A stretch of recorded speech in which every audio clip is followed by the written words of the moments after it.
Strike you as completely out of the blue, or had you heard that Mike Kyle was out and that you were thinking, maybe there's a chance here? I was on that morning. I was after practice. I was looking at MMA Junkie, and I saw that it happened, and I commented to myself, "Funny they haven't given me a call yet." And then so I was at my nephew's t-ball game, and I got the call that night. So yeah, a big name like Masasi, I couldn't turn that down. If it was honestly like I just fought a month ago. I'm coming off a vacation a week ago, and if it was another organization or somebody else, I'm sure I would have turned it down. But a big name like Masasi, and now his phone in Strikeforce, there's no way I could turn it down.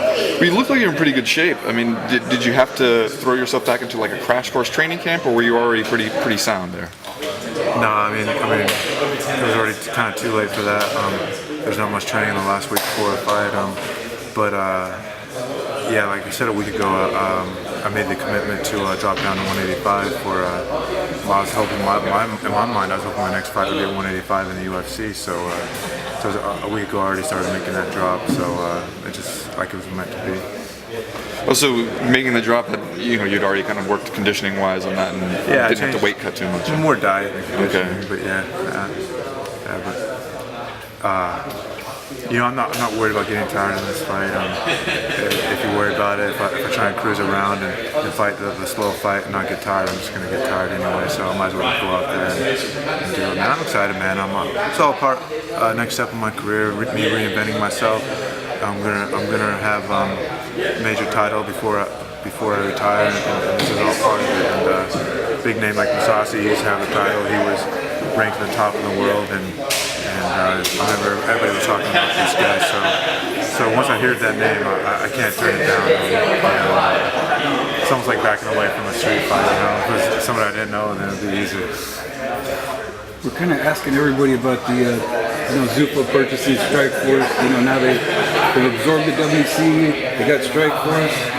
What do you think about it? For me, it's great. Zuffa, everything that he's touched turned to gold, and the more better organizations out there like Strikeforce, UFC, then the more opportunity for fights and fighters. So I don't see any negative effect there. I'm really excited. Your style is kind of hard for some guys to prepare for. It's hard for them to find any sparring partners to even accurately mimic you.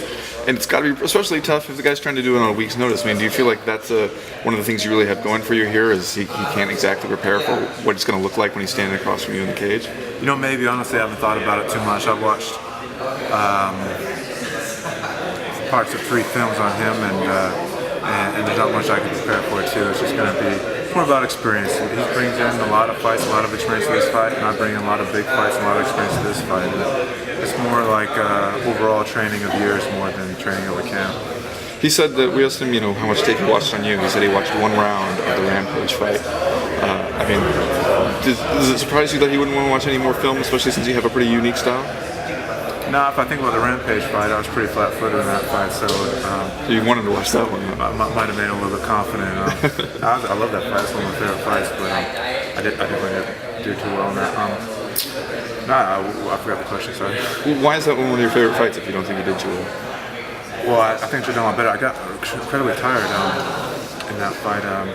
I haven't told too many people about this, but I broke my nose right before that fight, and I couldn't breathe. So I just kind of downplayed it in the back of my mind. But come middle round, man, I was second guessing that. Rampage is a big, strong guy. But no, I mean that was a fun fight. It was back and forth. The crowd loved that fight. It was fight of the night, and any fight of the night, man. That's what I'm here for. Is just to get in a real scrap. You broke your nose before that one. How soon before? A couple of weeks I was wrestling with Lazo when he did we're wrestling, and he kind of did a spinning elbow on me and knocked my nose out of place. That seems like a tough thing to go into a fight. I mean, I break my nose all the time. There's no big deal. They look at me, yeah. Thanks a lot, Keith. Thanks, guys. Appreciate it. Thank you.